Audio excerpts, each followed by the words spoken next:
So matter. We deal with matter all the time in schools. What's the matter, sweetie? Or we're called to clean up a little matter on occasion.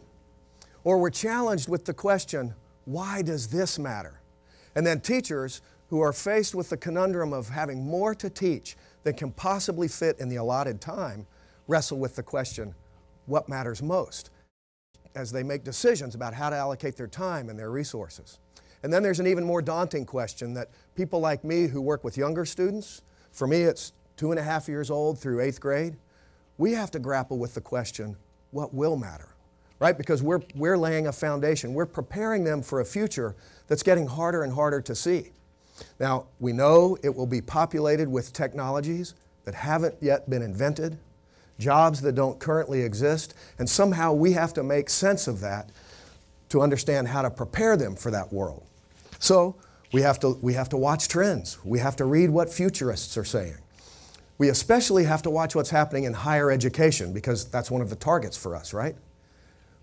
Well, to that question, I'm here to tell you today that I believe we are in the midst of a revolution in higher education that is so disrupting the landscape that when today's kindergartners graduate from high school, there will be no such thing as a 4-year university or even a 4-year degree. Now that's a bold prediction, pretty strong language, revolution, revolutionary, but I'll tell you 115 million Google hits agree with me. And if you don't trust that source, surely you trust Tom Friedman on this, the New York Times columnist and best-selling author of books like The World is Flat and a futurist in his own right. But the really kind of creepy thing is that apparently MIT and Harvard launched this revolution. Okay, thank you. That's my joke. But the rest is serious. That's just me being silly. But seriously, there are revolutionary forces conspiring to bring down the university model as we know it. Think about it. What is that model? What's the university's reason for being? What's its business model, if you will? Well, 3 main components, as I see it, all organized around the concept of limited and controlled access. Limited and controlled access to great teachers, right? The university is there to amass teachers that we want to learn from, whether they were monks and scholars 1,000 years ago, or researchers, or practitioners, politicians, former prime ministers, whoever they think we will pay for the privilege of learning from, and enter a selective admissions process to hopefully be chosen as one of the lucky few, right? So you get the idea. Component number 2 of the model, limited and controlled access to resources. Laboratories, manuscript collections, computers, libraries. Component number 3, limited and controlled access to peer groups, peer networks. One of the reasons someone wants to go to a Georgia Tech or a Harvard, right, is to go to school with other Georgia Tech or Harvard students. Well, I'm telling you, the gates have been crashed and the walls are coming down. This notion of limited and controlled access is rendered irrelevant in today's world. Let me break it down for you. As I see it, there are 4 main revolutionary forces that are bringing down the walls of the university as we understand it. Okay? First, disruptive and scalable new technologies. Now, you've probably all heard of MOOCs. That's one of them. MOOCs, massive online open enrollment courses. This is that online learning we've all heard about that's still in its infancy and comes in all shapes and sizes and all levels. But that's just one of the technologies that's disrupting this model. Think about it. Today's economy, the internet is all about open, equal, easy access, right? And so it's open source, it's freeware, it's shareware, it's the cloud. Networks, you can build from the comfort of your own home or office a global network of peers, a social network, a school network, or a professional network. So you can see how these technologies are disrupting the model of higher education. Revolutionary force number 4, radical new financial models. We all know the cost of education cannot continue to skyrocket every year, especially as median household incomes in America decline. And the debt we are saddling our young people with is unconscionable. Americans now owe more on student debt than on our credit cards, and it totals over $1 trillion. That's unsustainable.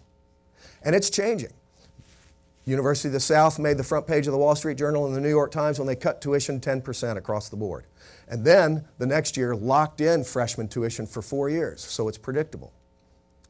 But last year Converse College cut tuition 43%. And there are more examples that I'll get to later, but you get the idea. Third revolutionary force at the gates of academia. The free market wants limited and controlled access to open up.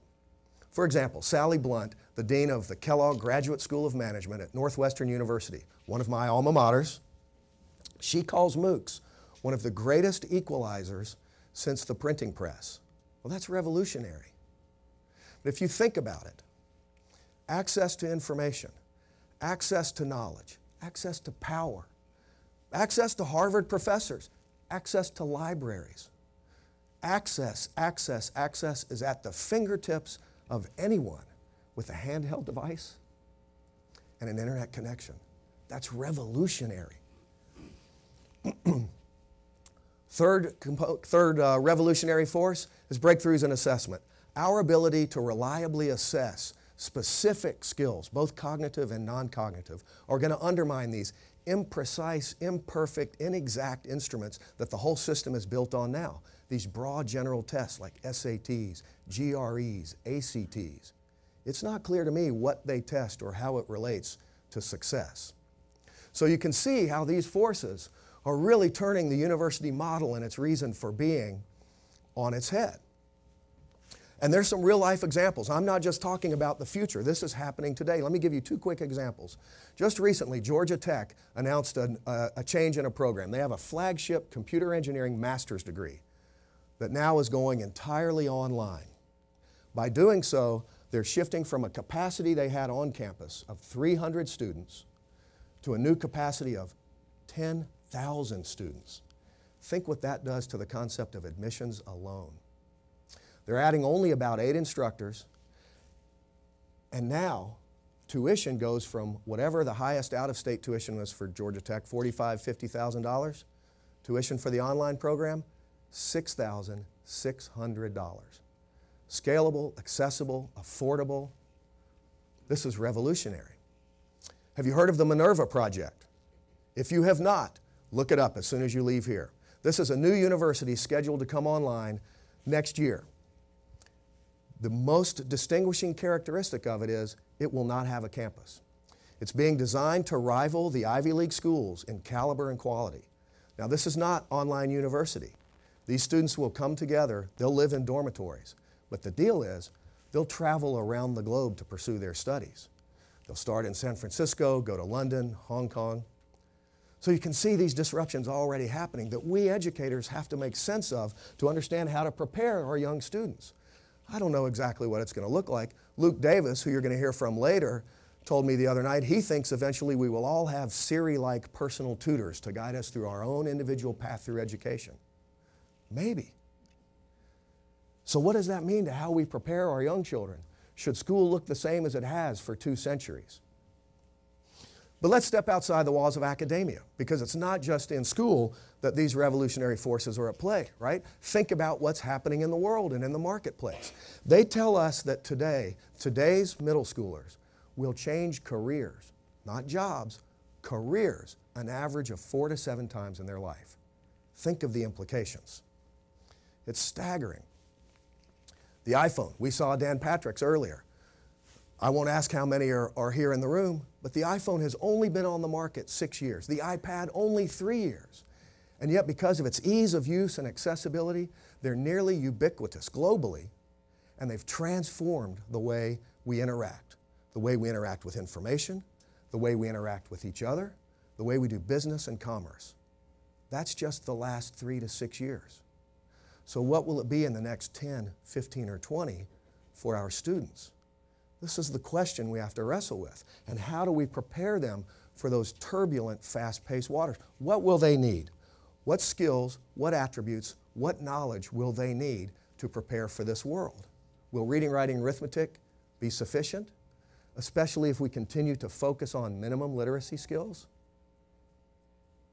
How about, say, resilience in this world that we're envisioning? How important will the skills of sticking to it in the face of disappointment, defeat, setback, or even failure. How critical will adaptability be to our children?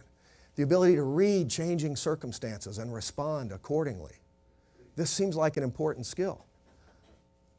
How much of a difference maker will it be for students who can make a cogent, persuasive argument gently? Or the ability to interact comfortably in social settings? Surely I'm not the only one who is concerned that we could be raising a generation of tech-savvy, game-playing, socially inept young people. This is a problem. How about creative problem solving and conflict resolution skills or collaboration skills in a global workforce, in a global marketplace? How critical in this fast-paced world will it be for our students to be able to understand the difference between a reckless risk and a calculated risk? And how about the courage to make the right risk at the right time? And in the end, what good is an education without a moral compass to guide its use? So we call these 21st century skills, or actually we call them in education non-cognitive skills. And we call them that primarily because we educators are terrible at naming things. But we also call them that to differentiate them from the traditional academic cognitive skills, the 3 R's that we're accustomed to, right? Because this is a different set of skills. And there are other lists. This is my list for today to spark a conversation. And we need a national conversation about the list. But whatever we call them, and whatever list we use, it's clear to me that these will be the difference makers. These will make the difference for our young people as they navigate these turbulent waters of the future, much more so than their calculus grade or their AP scores. Think in your own life or people you know who are successful. Do you even know? Do you remember your calculus grade? But think about how these skills tie with success. Okay? But you don't have to take my word for it, and you don't even have to take your own gut's word for it. There are mountains of research to support the importance and validity of these skills. Let me go through some of those bodies of research in case you're not convinced yet. First, there's a whole body of research that correlates the development of non-cognitive skills with academic skills. You see, we've studied this on NAEP and PISA. Those are those international tests that we always hear Americans don't do so well on. It's also been correlated with GPA and college success. In short, here's what this says. When students have more highly developed non-cognitive skills, they perform better on traditional academic measures, standardized tests and grades. Now, this seems to matter to me. And as an educator, what it tells me is these non-cognitive skills aren't extra, they aren't peripheral, they aren't non-core. They aren't something I should relegate to the after-school program or the end of the year after the important all-stakes test, or we just let the private schools do it. These are essential to academic success. You follow me? So now you might be thinking, yeah, that list, but are those things you can really teach? Well, there's a body of research that says, yes, we can teach them, and at early foundational formational years, preschool, elementary school, middle school, where the person is shaped, we can influence the development of these skills. We can't change a kid's IQ, but we can change their development of these skills. Link that back to the earlier research, it means we change their path of success through school. Seems to me that matters. But there is more to life than success in school. Well, it turns out the workplace values these too. In survey after survey of employers and placement agencies, when you ask them, what are the most important skills that you're looking for in job candidates, job applicants, and employees, the lists are dominated by non-cognitive skills, such as this major national study in which the top 6, with the stars, the top 6 most important skills employers want to see in candidates are non-cognitive skills. Work ethic, teamwork, oral communication, leadership, creativity, and the capacity for lifelong learning. Oh, and look, there's ethics again. Okay, but I hear you. There's more to life than just success in school and work.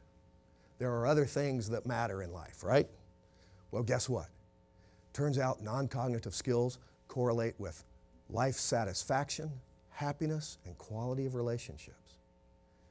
Now we're getting somewhere. Now we're getting to the heart of it. But here's the really good news. Here's what's revolutionary and really cool about this.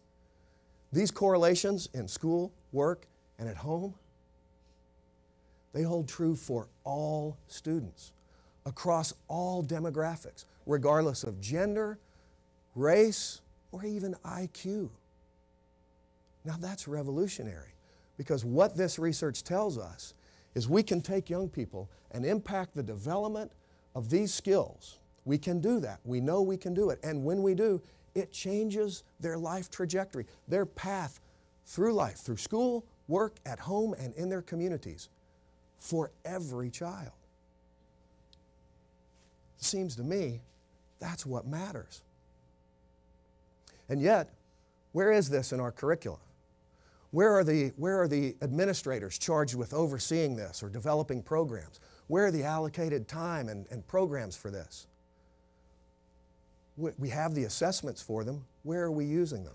Where is the accountability? Now look, don't get me wrong. I get it. I agree that it's critical for our democracy to have a literate citizenry, and that minimum levels of language literacy, numerical literacy, and civic literacy are essential. But they're not enough. Not if we're going to prepare these kids for this world. They're not enough. So, it comes back to my original question. What do they need? What do they need? What do our children need to be prepared?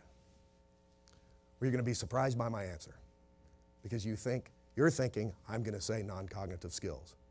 But not exactly. Because you see, I'm talking about the youngest of our students, 2, 3, 4. They can't influence the system. They can't make this happen.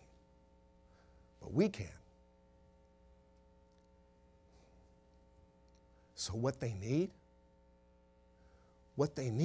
is us to bring about a revolution in early education, where it matters, where we can make a difference. They need us to rethink, reshape, reform, reorganize the early foundational years of education, preschool, elementary school, middle school, because we know that when we do, when we reorganize things in a way that we're intentional and purposeful about teaching them these non-cognitive skills, that we are as serious about the development of those skills as we are their academic and cognitive skills. When we do that, we hand them the tools to build lives of success, meaning, purpose, satisfaction, and impact on their communities. And it seems to me that that's what matters. Thank you for your attention.